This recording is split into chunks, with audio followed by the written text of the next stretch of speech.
Friends, आज मैं शिक्षा के अधिकार अधिनियम 2009 की बात करूंगी। सबसे पहले ये राइट टू एजुकेशन क्या है, इसे हम लोग आरटीई एक्ट भी कहते हैं। आरटीई एक्ट 2009 कहने का मतलब है कि शिक्षा का अधिकार, मतलब ये आपके अधिकार बना दिए गए हैं। आपके अधिकार 6 अधिकार है, जिसमें एक अधिकार आपको शिक्षा का अधिकार भी दिया गया है। इसका पूरा नाम क्या है? निःशुल्क एवं अनिवार्य, निःशुल्क मतलब कोई भी शुल्क नहीं होगा, निःशुल्क एवं अनिवार्य बाल शिक्षा का अधिकार अधिनियम 2009। आरटीई एक्ट 2009 की संवैधानिक प्रक्रिया आपको मैं बताती हूँ। सबसे पहले 2 जुलाई 2009 को कैबिनेट ने प्रस्तावित बिल को मंजूरी दी थी। जो कौन सा बिल? आरटीई बिल को। फिर उसके बाद ये 20 जुलाई 2009 को राज्यसभा में हुआ। उसके बाद 4 अगस्त 2009 को लोकसभा में पारित हुआ। 26 अगस्त 2009, यहाँ पर आपको सिर्फ 2 चीजें याद रखनी है। एक तो 26 अगस्त 2009 को किसके द्वारा? उस टाइम राष्ट्रपति हमारी प्रतिभा सिंह पाटिल थी, जिन्होंने इस पे मंजूरी दी। आपको पता है कि कोई भी अगर एक्ट पारित होता है तो सबसे पहले लोकसभा, राज्यसभा या लोकसभा में जाकर फिर हमारे राष्ट्रपति उस पर साइन करते। तो उस टाइम राष्ट्रपति हमारी प्रतिभा पाटिल थी। फिर उसके बाद ये 26 अगस्त 2009 को साइन तो हो गए, लेकिन ये क्या है कि भारत सरकार के राजपत्र में 27 अगस्त 2009 को आया, लेकिन ये पूरे देश में 1 अप्रैल 2010 को लागू कर दिया गया। जम्मू कश्मीर में उस टाइम लागू नहीं था, क्योंकि उस टाइम जम्मू कश्मीर का अलग संविधान होता था। तो इस वजह से यहाँ पे 1 अप्रैल 2010 को जम्मू कश्मीर को छोड़कर पूरे देश में प्रस्तावित हो गया। अभी 4 जुलाई 2013 को इसके लिए आरटी एंथम आया। आरटी के लिए एक गान आया, जैसे हम लोग का राष्ट्रीय गान है, इसी तरह आरटी एंथम आया।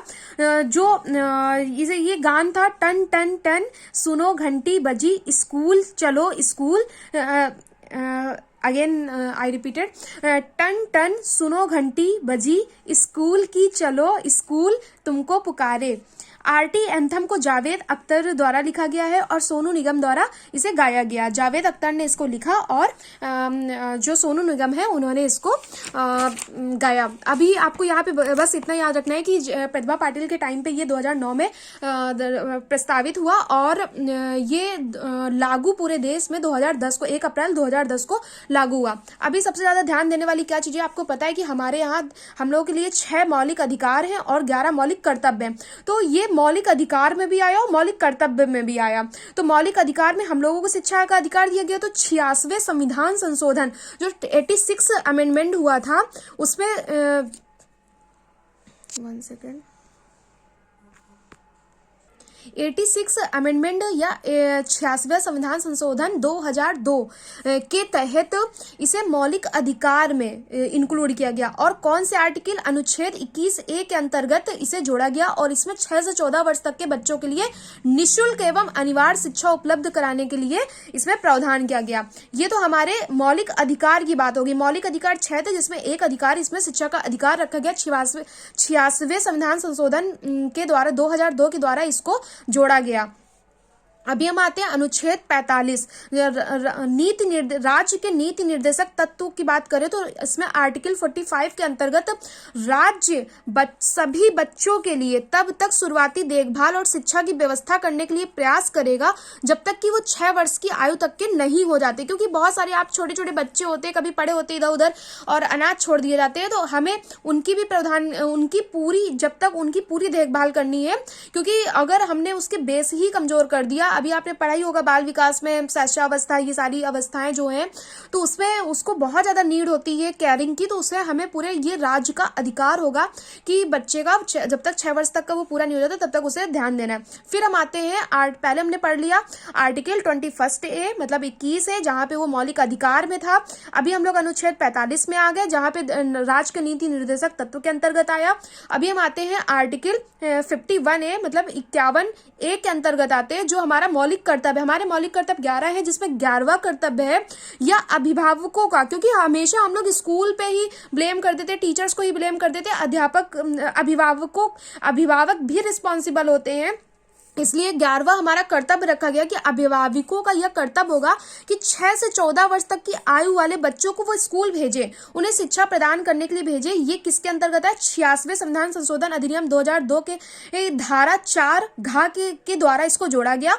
और जो हमारा मौलिक अधिकार था वो 21A के अंतर्गत, लेकिन ये भी 86वें संविधान संशोधन अधिनियम 2002 के द्वारा ही जोड़ा गया।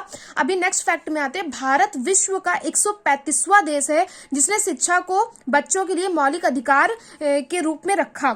नॉर्वे प्रथम देश है और जिसने शिक्षा को बच्चों के लिए मौलिक अधिकार के रूप में घोषित किया, और ये हमारा इंडिया 135वां है। आरटीई जो ये राइट टू एजुकेशन है, इसमें 7 अध्याय हैं, याद रखिएगा 7 अध्याय हैं, 38 धाराएं हैं और 1 अनुसूची शामिल की गई है। इसमें अध्याय 1 सबसे छोटा है और अध्याय 4 सबसे बड़ा है। अभी हम अध्याय की इतनी डीप में बात नहीं करते हैं क्योंकि इतना ज्यादा हम लोग याद में, जो हमारे काम की चीजें वो सबसे पहले हम अध्याय 2 में आते हैं। अध्याय 2 में कहा गया, अध्याय 2 में धारा 3 के अंतर्गत कहा गया है निःशुल्क एवं अनिवार्य शिक्षा के प्रावधान। जो इसका मोटिव था 6 से 14 वर्ष के प्रत्येक बच्चों को अनिवार्यता प्रारंभिक शिक्षा की निःशुल्क प्रदान किया गया है। इसमें अध्याय 2 के अंतर्गत धारा 3 के अंतर्गत रखा गया है। अभी नेक्स्ट फैक्ट में हम आते हैं कि धारा जो 6 है उसमें यह रखा गया है कि कक्षा 1 से 5 तक के जो स्कूल्स होंगे वो 1 किलोमीटर की दूरी पे होंगे और कक्षा 6 से 8 तक के जो स्कूल होंगे वो 3 किलोमीटर दूरी होंगे। लेकिन इसका एक एक्सेप्शनल केस भी है। राजस्थान में 6 से 8 तक के विद्यालय के लिए 2 किलोमीटर की दूरी रखी गई है। ये अलग बात हो गई। अभी हम आते हैं नेक्स्ट फैक्ट पे।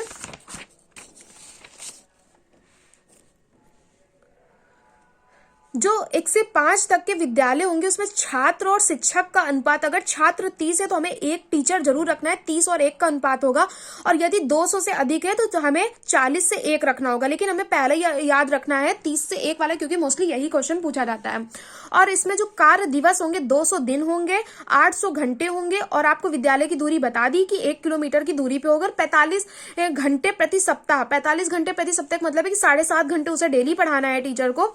अभी 6 से 8 क्लास की ओर आते हैं तो जो स्कूल्स होंगे वो 3 किलोमीटर की दूरी पर होंगे और 35 और 1 का रेशियो होगा। 35 बच्चों पे 1 टीचर का रेशियो होगा।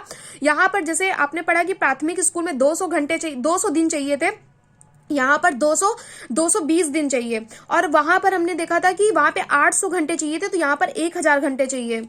और 6 से 8 तक न्यूनतम 3 शिक्षक लगाए जाएंगे। किसके किसके लिए? भाषा शिक्षक आपकी इंग्लिश हो जाएगी, हिंदी हो जाएगी या फिर रीजनल जो भी लैंग्वेज होगी। भाषा शिक्षक, गणित, विज्ञान और सामाजिक विज्ञान, 3 शिक्षक लगाए जाएंगे इसमें। और अंशकालिक शिक्षक होंगे जैसे कला शिक्षक, नैतिक एवं शारीरिक शिक्षा के लिए। और इसमें फैक्ट आपको आई थिंक इतना सही है। और इसमें एक बहुत इंपॉर्टेंट आ जाता है एक फैक्ट, आरटी 2009 के अंतर्गत जो 2010 में लागू है, जिसकी मैं बात कर रही हूँ, राइट टू एजुकेशन की बात। 2009 के तहत विकलांग बालक, जिन्हें अब हम लोग दिव्यांग बोलते हैं, 2017 में 2016 में एक एक्ट आया पीडब्ल्यूडी आया था। इसको 2017 में लागू किया गया आरपीडब्ल्यूडी। इसमें विकलांग बच्चों को दिव्यांग बोला गया। इसके हेतु 6 से 18 वर्ष रखी गई है।